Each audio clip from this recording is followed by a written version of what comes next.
Open GeForce Experience.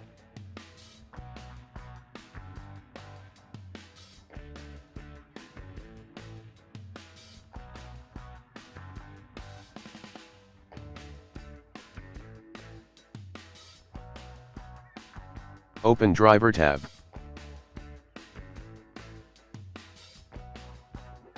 Download if you want custom installation. This will install driver for your video card model. Now wait for driver to be installed.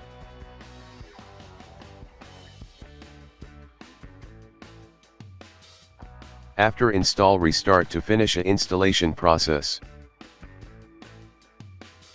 If that didn't work, open folder.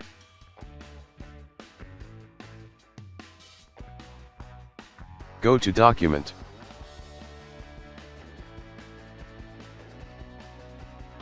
Open Call of Duty folder. Delete a player folder.